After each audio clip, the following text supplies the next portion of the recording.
Mga ginang, mag-usap po tayo ng tapatan.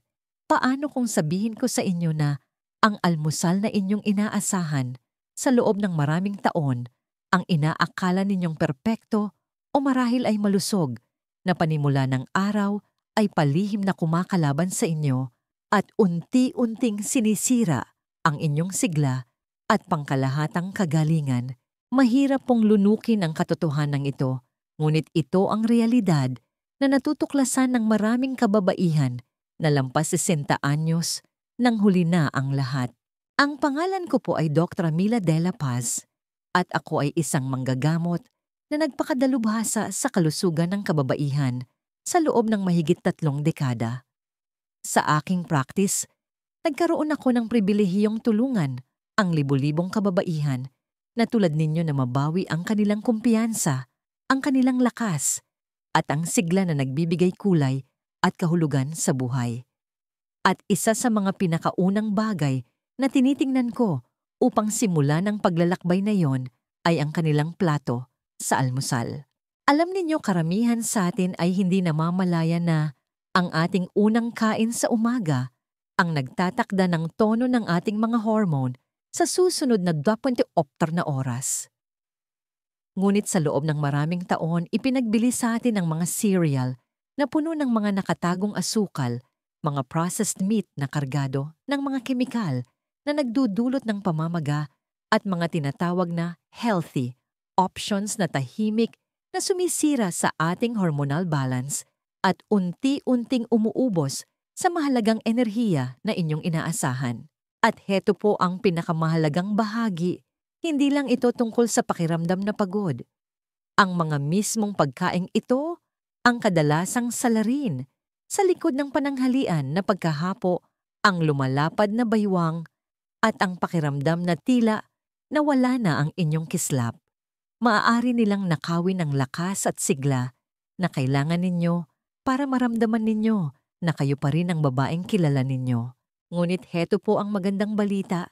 Kayo po ang may hawak ng manibela. Sa susunod na ilang minuto, ilalakad ko kayo sa 7 pinakamasamang pagkain sa almusal na maaaring nakakasama sa inyong kalusugan. At higit sa lahat, ipapakita ko sa inyo kung ano ang dapat kainin sa halip nito para maibalik ang hormonal harmony, suportahan ang inyong energy levels, at ibalik ang kislap sa inyong buhay. Samahan ninyo ako dahil sa huli, ibabahagi ko ang isang simpleng inumin sa umaga na inirerekomenda ko sa aking mga pasyente na gumagana na parang natural na pampasigla para sa inyong sigla. Bago po tayo magpatuloy, kung sa tingin ninyo ay mahalaga ang impormasyong ito, hinihikayat ko kayong pindutin ang subscribe button at i-on ang notifications. Sa ganitong paraan, hindi ninyo mapapalampas ang isa pang health insight na partikular na idinisenyo para sa mga kababaihan sa ating yugto ng buhay. Kung nakaugnay sa inyo ang artikulong ito, ipaalam ninyo sa akin sa pamamagitan ng pag-iwan ng 1 sa comments. Kung hindi, i-type ang 0 at sabihin sa akin kung ano ang gusto ninyong matutunan. Ang inyong feedback ay nakakatulong sa akin na maglingkod sa inyo ng mas mahusay. Sige, simulan na natin sa una. At isa sa mga pinakakaraniwan na pagkain sa almusal na maaaring tahimik na sumasabotahe sa inyong kalusugan. Ito ay isang bagay na kinakain ng milyon-milyong Pilipina tuwing umaga nang walang pag-aalinlangan. Processed meats tulad ng bacon at sausage. Sa loob ng mga dekada, ang bacon at sausage ay naging sentro ng isang klasikong almusal, madalas kasama ng sinangag at itlog. Malinam namang mga ito nakakaginhawa at para sa marami sa atin bahagi ito ng isang ritual sa umaga na parang walang kupas. Ngunit kung kayo ay isang babae na lampas, 60 anyos, oras na para unawain kung ano ang maaaring ginagawa ng mga pangunahing pagkaing ito sa inyong katawan. Ang masakit na katotohanan ay ang mga mismong pagkaing ito ay maaaring tahimik na umuubos ng inyong sigla. Ang mga processed meat tulad ng bacon, sausage at ham ay puno ng 2 bagay na kumakalaban sa inyo, saturated fats at nitrates. Ang nitrates ay mga kemikal na preserbatibo na ginagamit upang bigyan ng mga karne ng kanilang kulay at mahabang shelf life.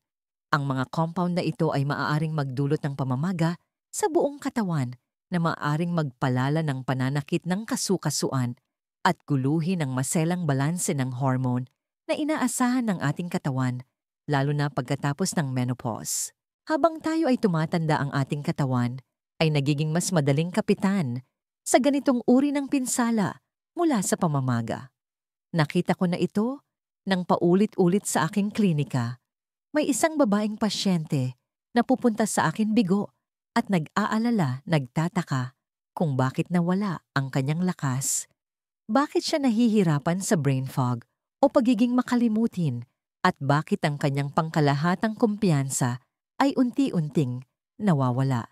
Isa sa mga unang tanong na palagi kong tinatanong ay, ano po ang kinakain ninyo sa almusal? Kapag ang processed meats ay regular na bahagi ng sagot, alam kong mayroon na kaming malinaw na panimulang punto. Ang mga pagkaing ito ay hindi lamang nakakaapekto sa kalusugan ng inyong puso. Maaari silang mag-ambag sa mismong pamamaga na nagiiwan sa inyong pakiramdam na naninigas, pagod at may sakit. Maaari nilang guluhin ang inyong mga hormone na lumilikha ng isang perpektong sitwasyon para sa pagkapagod at pagtaas ng timbang na tahimik na nabubuo sa paglipas ng panahon. Hanggang sa isang araw ay mapagtanto ninyo na hindi na ninyo nararamdaman ang inyong sarili. Ngunit hindi po kayo walang kapangyarihan dito. Ang paggawa ng isang simpleng pagbabago, tulad ng pagpapalit ng processed meats sa mas malusog na protina, tulad ng itlog organiko, kung maaari isda, tulad ng salmon o tuna, o kahit isang dakot ng mani, ay maaaring humantong sa mga kapansin-pansing pagpapabuti sa enerhiya at balanse ng hormone. Hindi nagtatagal para tumugon ang katawan kapag binigyan mo ito ng tamang panggatong. At kung ikinagulat ninyo iyan, maghintay kayo hanggang sa marinig ninyo kung ano talaga ang maaaring ginagawa ng malusog na kahon ng cereal sa inyong pantry, sa inyong mga hormone. Susunod na po iyan. 2. Matatamis na almusal na cereal. Kahit ang mga healthy, nakahilera ang mga ito sa mga pasilyo ng grocery, sa makukulay at kaaya-ayang mga kahon na may mga pangakong tulad ng heart healthy, whole grain at low fat. Madaling kunin ang mga ito sa pag-aakalang gumagawa kayo ng isang responsableng pagpili para sa inyong kalusugan.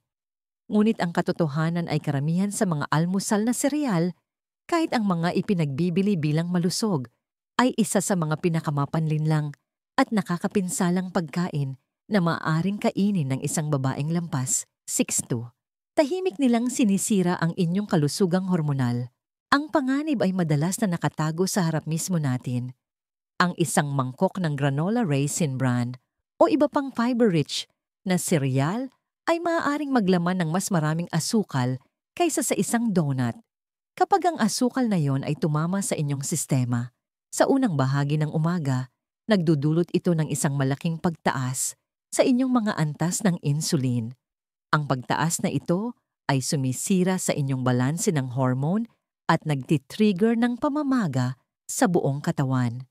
Ang agarang resulta ay isang matinding pagbagsak ng enerhiya at isang hormonal roller coaster na maaaring makaapekto sa inyong mood at konsentrasyon sa buong araw.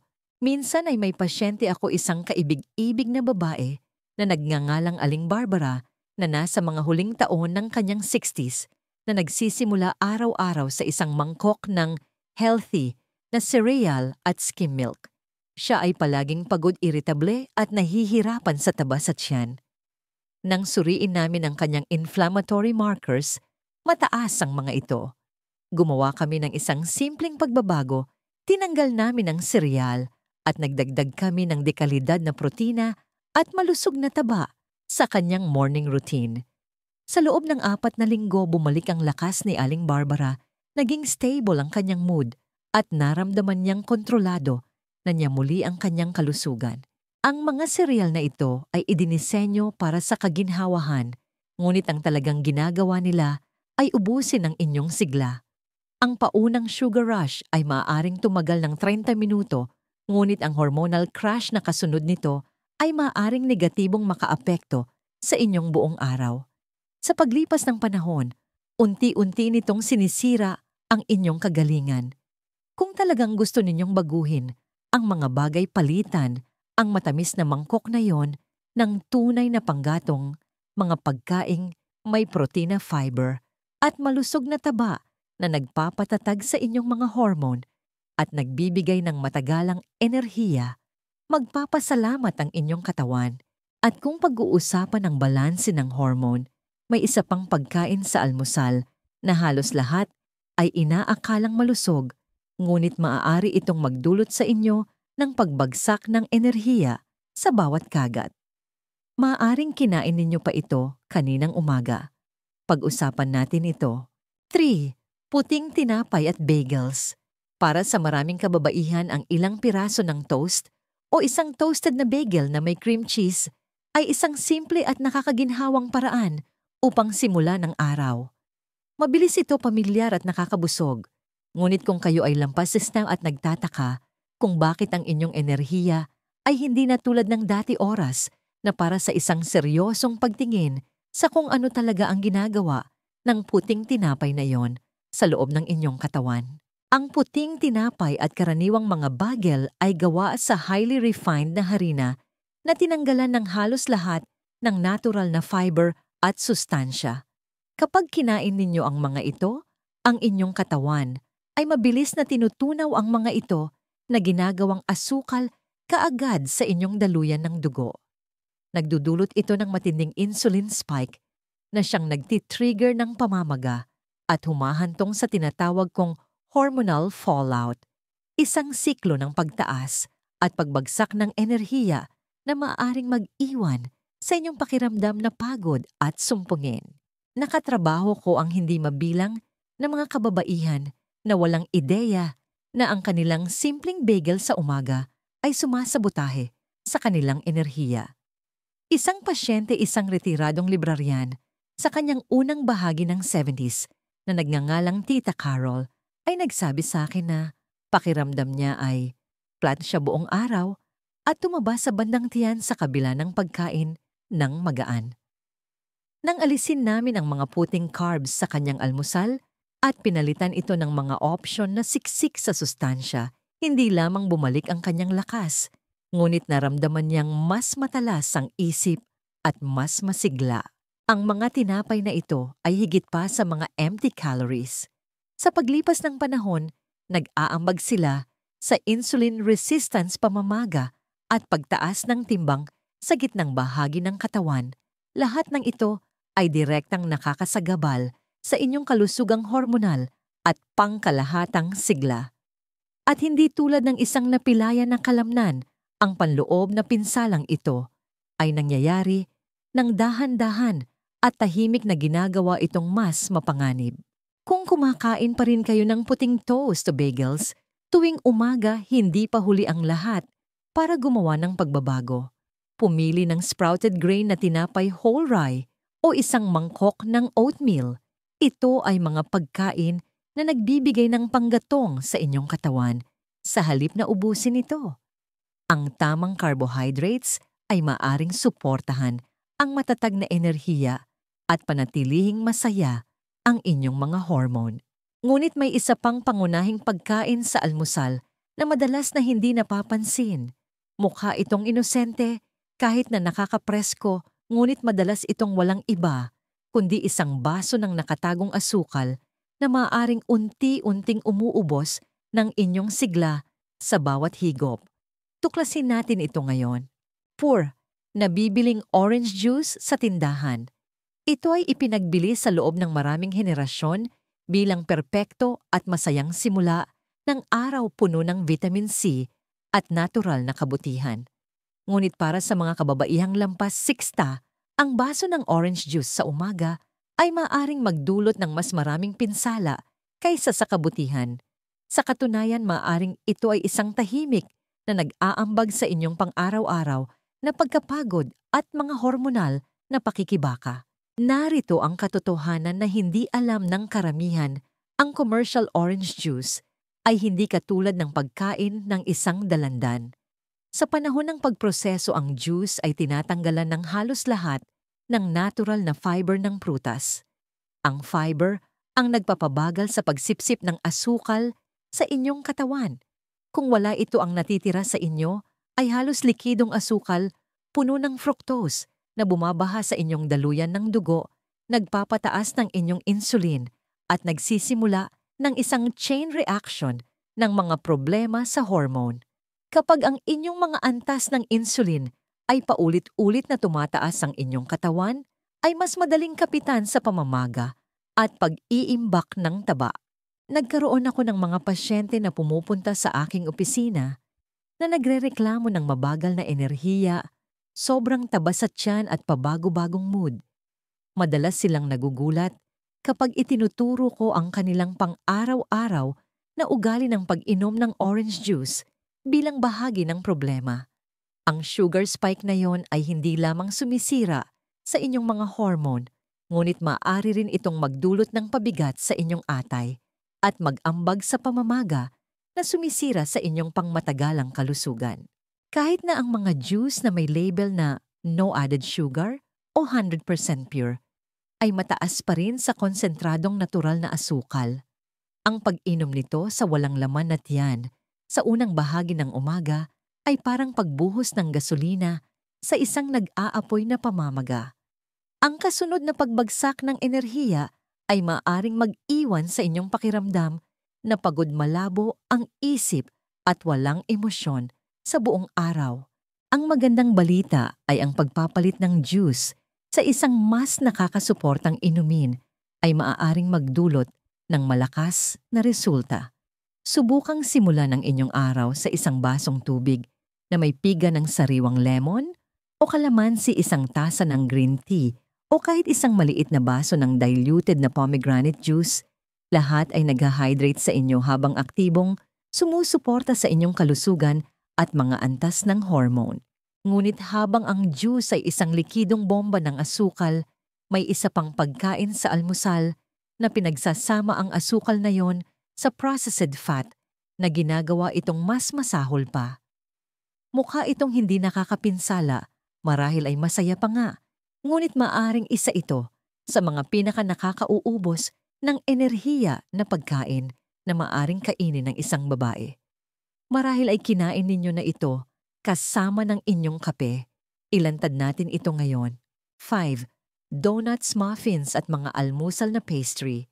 Matatamis ang mga ito, madaling makuha at para sa maraming kababaihan, nagbabalik ito ng kaunting nostalgia, lalo na kasama ng isang mainit na tasa ng kape. Maging ito ay isang donut, mula sa panaderya, sa kanto isang muffin na nabili sa tindahan o isang toaster pastry. Ang mga pagkaing ito ay naging pangunahing pagkain sa umaga para sa milyon-milyon. Ngunit kung kayo ay isang babae na lampas, 6'2", at nagsisimula pa rin ang inyong araw sa mga matatamis na pagkain na ito, kailangan ninyong malaman ang katotohanan. Ang mga pastry na ito ay maaaring isa sa mga pinakamapanganib na pagpipilian sa almusal para sa inyong enerhiya at kalusugang hormonal. Ang problema ay hindi lamang ang asukal. Ito ay ang nakalalasong kombinasyon ng refined na harina, processed na mga langis, ng gulay, at mga artipisyal na additives na lahat ay nagtutulungan upang lumikha ng isang hormonal na kalamidad. Ang mga pastry na ito ay nagdudulot ng mabilis na pagtaas ng inyong blood sugar na sinusundan ng isang matinding pagbagsak na umuubos ng inyong enerhiya at ganap na sumisira sa balanse ng inyong mga hormone. Ang mas masahol pa, madalas silang naglalaman ng mga trans fats at inflammatory oils na direktang nag-aambag sa systemic inflammation na maaaring magpalala ng mga pananakit at guluhin ang maselang balanse ng inyong buong katawan na epektibong pumuputol sa inyong supply ng natural na enerhiya. Isang pasyente ko na nagngangalang Aling Dayan, isang babae, sa kanyang unang bahagi ng 70s, ay nagsabi sa akin na binibigyan niya ang sarili ng isang muffin tuwing umaga sa pag-aakalang ito ay isang simpleng luho na walang masama. Siya ay nahihirapan sa patuloy na pagkapagod at brain fog. Nang tingnan namin ang kanyang dieta at alisin ang araw-araw na pastry na yon at pinalitan ito ng mga whole foods, naging stable ang kanyang mga antas ng enerhiya at iniulat niya na mas malinaw ang kanyang isip at mas masigla kaysa sa mga nakaraang taon. Alam ninyo ang mga dessert na ito sa almusal ay hindi lamang nagbibigay kasiyahan sa matamis na panlasa. Pinapakain nila ang pamamaga, pinapabilis ang pagtaas ng timbang sa paligid ng baywang, at nagtataguyod ng insulin resistance. Lahat ay direktang nauugnay sa mga hamon sa kalusugan na kinakaharap ng mga kababaihan pagkatapos ng sinto. At dahil ang pinsala ay dahan-dahang nabubuo, maraming kababaihan ang hindi nag-uugnay ng mga tuldok hanggang sa huli na ang lahat. Kung gusto ninyong mabawi ang kontrol, ipagpalit ang asukal at harina sa mga pagkain na nagpapatatag sa inyong mga hormone tulad ng itlog, isang mangkok ng berries o isang smoothie na mayaman sa protina. Magpapasalamat ang inyong sarili sa hinaharap. Ngunit habang ang mga matatamis na pagkain na ito ay malinaw na nakakapinsala, ang susunod na pagkain sa aming listahan ay mas mapanlinlang pa. Ito ay isang bagay na pinili ng maraming kababaihan, maraming taon na ang nakalipas sa pag-aakalang ito ang malusog na pagpipilian. Sa katotohanan, maaaring isa ito sa mga pinakamasamang bagay na maaari ninyong ipahid sa inyong tinapay. Pag-usapan natin ito ngayon. 6. Margarine at hydrogenated oils.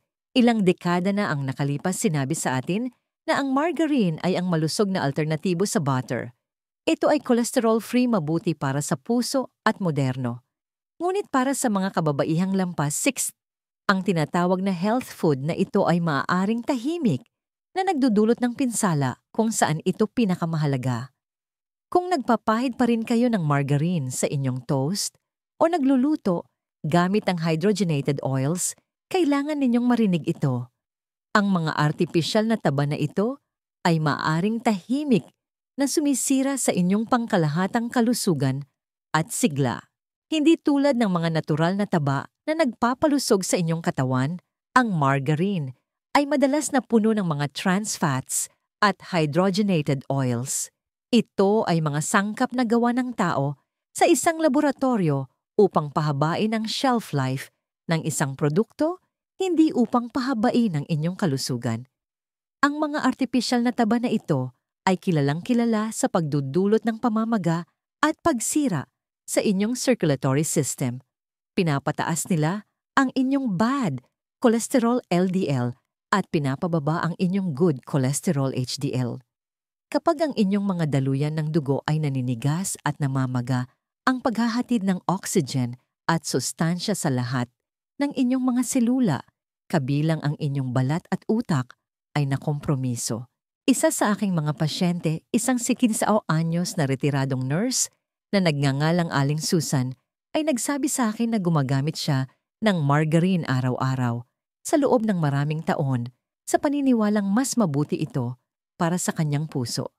Ngunit siya ay nahihirapan sa pagkapagod, maputlang balat at mahinang sirkulasyon.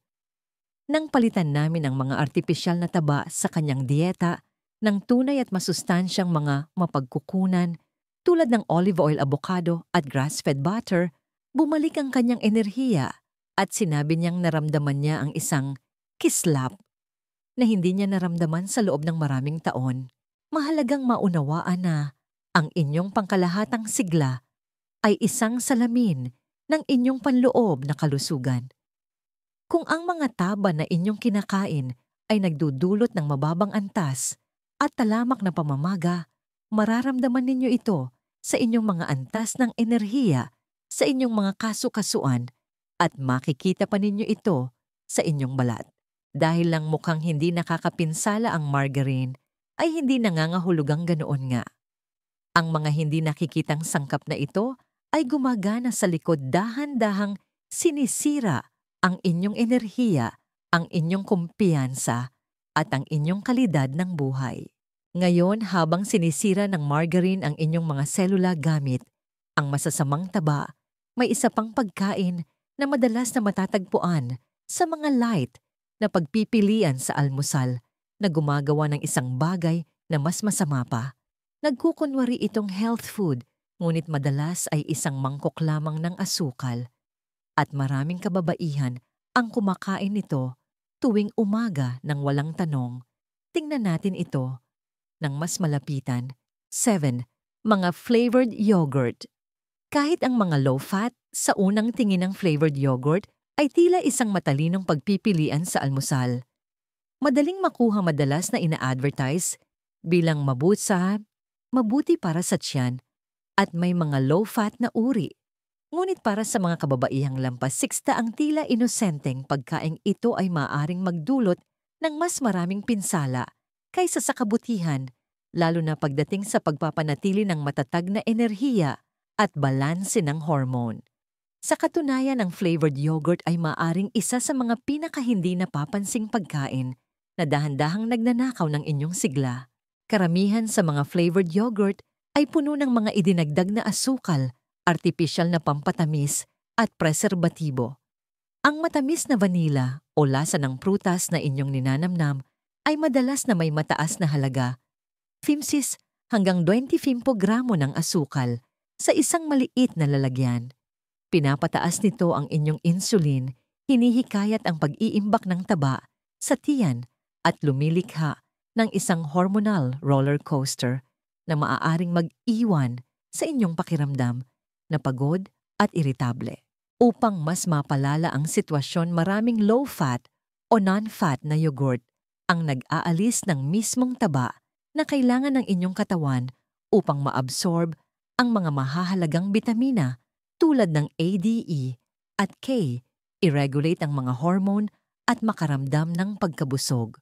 Marami akong nakatatandang babaeng pasyente na tapat na kumakain ng low-fat na flavored yogurt tuwing umaga sa pag-aakalang ginagawa nila ang tamang bagay. Ngunit mababa ang kanilang enerhiya, naghahangad sila ng matatamis buong araw at ang kanilang kalusugan ay tila walang pag-unlad. Nang palitan namin ang matamis at flavored na yogurt ng full-fat plain na Greek yogurt kung saan maaari nilang idagdag ang kanilang sariling mga prutas tulad ng berries at mani, naging stable ang kanilang mga antas ng enerhiya at nabawasan ang kanilang mga cravings. May isa pang nakatagong panganib, ang ilang mga yogurt ay naglalaman ng mga soy additives o gawa sa gatas mula sa mga baka na ginagamot ng hormone. Pareho itong maaring dahan-dahang guluhin ang maselang hormonal ecosystem sa katawan ng isang babae sa paglipas ng panahon na maaaring maging mas mahirap na maramdaman ang inyong pinakamahusay na sarili. Huwag hayaang linlangin kayo ng matalinong marketing dahil lang sinasabi sa isang label na light o healthy ay hindi nangangahulugang sinusuportahan nito ang inyong kagalingan. Ang pagpili ng tunay at masustansyang pagkain ay maaaring magbago ng lahat. Konklusyon, ang inyong pinakamagagandang taon ay nasa hinaharap pa. Sa puntong ito, nakita na ninyo ang katotohanan sa likod ng 7 karaniwang pagkain sa almusal na bagamat tila hindi nakakapinsala ay maaaring tahimik na sumisira sa inyong mga hormone, umuubos ng inyong enerhiya at nagnanakaw sa inyo ng lakas, kumpiyansa at sigla na nararapat sa inyo pagkatapos ng 60. Nakita ko na ang kwentong ito na nangyari sa libu-libong kababaihan sa aking practice. Hindi po sila sira. Hindi po sila masyadong matanda. Sila ay naligaw lamang ng landas tungkol sa kung ano talaga ang kahulugan ng pagiging malusog para sa isang babae. Hindi ninyo kailangan ng isang himala para maramdaman muli ang inyong sarili. Kailangan ninyo ng mas mahusay na panggatong tunay na pagkain na gumagana kasama ng inyong katawan, hindi laban dito. Bilang isang doktor na gumugol ng mahigit 3 dekada sa pagtulong sa mga kababaihan na ibalik ang kanilang sigla, masasabi ko sa inyo ng may ganap na katiyakan na ang pagbabago ay posible sa anumang edad. Kapag sinimulan ninyo ang inyong araw sa mga tamang pagpipilian, lumilikha kayo ng isang malakas na pundasyon para sa enerhiya, kalinawan ng isip at kagalingan na maaring tumagal sa buong araw. Isang mahalagang aral sa buhay narito, ang isang mahalagang aral sa buhay na natutunan ko pagkatapos ng mga dekada ng praktis. Ang inyong kalusugan ay hindi lamang tungkol sa pag-iwas sa masama. Ito ay tungkol sa aktibong pagpili sa kung ano ang mabuti. Hindi pa huli ang lahat upang gabayan ang inyong kalusugan sa isang mas mahusay na direksyon at madalas itong nagsisimula sa susunod na pagkain na inyong kakainin. Karapatan ninyong maramdaman na malakas masigla at may kumpiyansa muli. Nagsisimula ang lahat sa kung ano ang nasa inyong plato bukas ng umaga. Ngayon gawin ninyo ang pagbabagong iyon. Ang pinakamagagandang taon ninyo ay hindi pa tapos. Ang mga ito ay nasa hinaharap pa. Kung nakatulong sa inyo ang artikulong ito, pakipindot po ang like button at ibahagi ito sa isang kaibigan o kapamilya na kailangang marinig ang mensaheng ito. Gusto ko pong marinig ang inyong saloobin sa comments sa ibaba. Binabasa ko po ang bawat isa. Ano ang isang maliit na pagbabago na iniisip ninyong gawin para sa inyong almusal? Ang inyong kwento ay maaaring magbigay inspirasyon sa iba. Pakiusap mag-subscribe po kayo para sa mas marami pang health insights na idinisenyo para sa inyo.